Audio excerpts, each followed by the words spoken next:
Hi, I'm Todd Lee. I'm the Youth Programs Director here at the YMCA. And today I wanted to share a devotion with you. And today's devotion comes out of Matthew chapter 14, verses 22 through 33.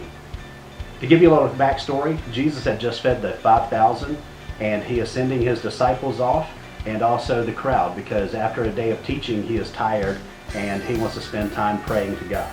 So after Jesus sent the disciples away, he spent time praying, and that evening he decided to go out and join his disciples. However, they were out in the middle of the sea. So Jesus actually walked out to the boat. But by this time, there was a storm that came, and the storm caused the waves to start crashing against the boat. And so at this point in time, the disciples are kind of terrified of the storm. But then they see Jesus coming off, to them in a distance, and their first thought was that they were seeing a ghost. So Jesus, recognizing that they were afraid, said, "Do not be afraid, for it is I." And then Peter responded with, "Jesus, if that is you, ask me to come out to you." And Jesus simply said, "Come on." Now, I don't know what Peter was thinking when he asked that. I don't know if he was still terrified and was trying to be comforted, or if he was kind of like me sometimes. I show a little bit of sarcasm, and I said, "Hey, Jesus, if that's you, ask me to come out there." Just kind of, joking with all the other disciples. But then Jesus said, "Come on out."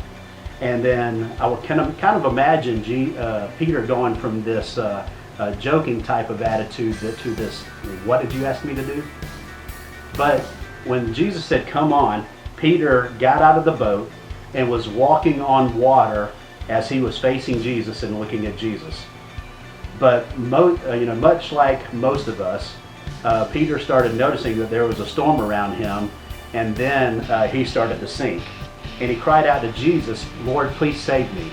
Jesus reached out and pulled him out of the water, and then got onto him and said, "Ye of little faith, why do you not have trust in me?" And they walked back to the boat, and as soon as they climbed into the boat, the storm settled.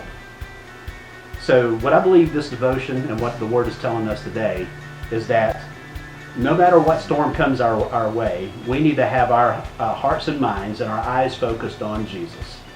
And the best way that I know how to do that is to continually pray, have a devotion time with Him, and spend time in His Word, getting to find out what it is that He wants you to learn that day. And if you don't know, how to do that, then I'm going to suggest that whatever the day of the month it is. For example, today is the 16th, and so I would then turn to Proverbs chapter 16 and read the entire chapter. That's not a bad place to start. And do this for every day of the calendar. And then as you begin to do that consistently and grow, search for other verses to be able to read in other parts of the Bible to read. So that's my devotion for today. Until next time, be good and make good choices.